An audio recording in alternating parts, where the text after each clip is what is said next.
यूनिवर्सिटियों में जिस तरीके से नौकरियां मिली हैं, आप कोई यूनिवर्सिटी उठा लीजिए। मुझे याद है बलिया में यूनिवर्सिटी समाजवादी सरकार में बनी थी। समाजवादी नेता चंद्रशेखर जी के नाम पर बड़े पैमाने पे घोटाला हुआ। बांदा यूनिवर्सिटी में घोटाला हुआ। अभी यूनिवर्सिटियों में जहां भी जिस संस्था में जो लोग बैठे हैं, बड़े पैमाने पे घोटाले हो रहे हैं और बड़े पैमाने पर पिछड़े और दलित लोगों के साथ भेदभाव हो रहा है। उन्हें जो हक और सम्मान और जगह मिलनी चाहिए वो जगह नहीं सरकार दे रही। और केवल एक यूनिवर्सिटी में नहीं, पूरे उत्तर प्रदेश की आप यूनिवर्सिटियां उठाकर देख सकते हैं।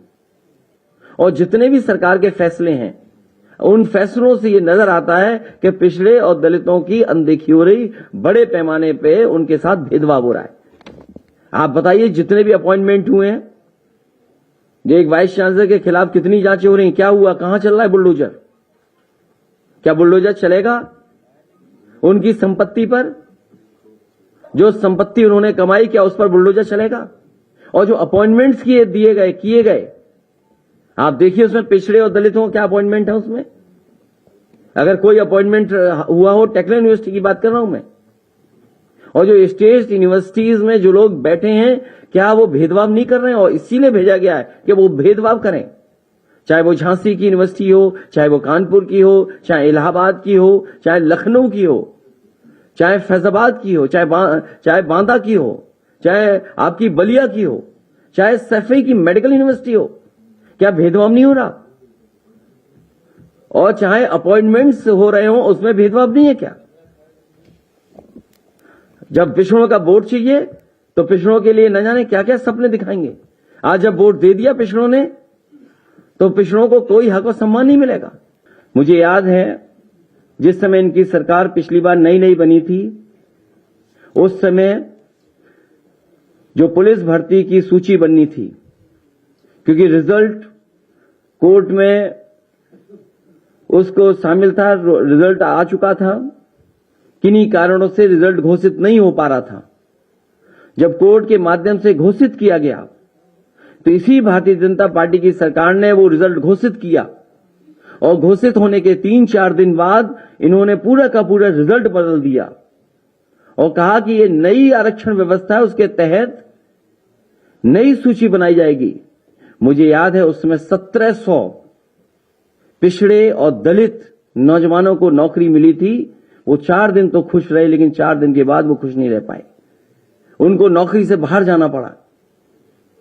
एक बार तो इस सरकार ने आयोग भी गठित किया, एक कमेटी भी बनाई और कहा कि इसमें पिछड़ों की गिनती होगी। उस आयोग ने, उस कमेटी ने रिपोर्ट तो दी, लेकिन वो रिपोर्ट कभी सार्वजनिक नहीं की गई। और सरकार ने ये कहा, सरकार की मंशा ये थी कि क्लास 3 और क्लास 4 में कितने पिछड़े नौकरी पा रहे हैं, उनकी कितनी गिनती है उसमें। लेकिन सरकार ने अभी तक उस रिपोर्ट को पब्लिक नहीं किया है, किसी की जानकारी में नहीं लाया गया। इसलिए लगातार सरकार भेदभाव कर रही है और जरूरत पड़ेगी, और हमारी पार्टी के संगठन के लोग, पिछड़ा वर्ग का जो संगठन है उसके लोग तैयार कर रहे हैं। अगर सुप्रीम कोर्ट में भी लड़ाई लड़नी पड़ेगी तो समाजवादी पार्टी पिछड़े वर्ग के साथ पूरे सहयोग और मदद के साथ खड़ी होगी, जिससे सुप्रीम कोर्ट में भी लड़ाई लड़ी जा सके। क्योंकि सरकार पे भरोसा नहीं है, और सरकार न केवल आरक्षण पे भेदभाव कर रही है, बल्कि चुनाव से भी भागना चाहती है।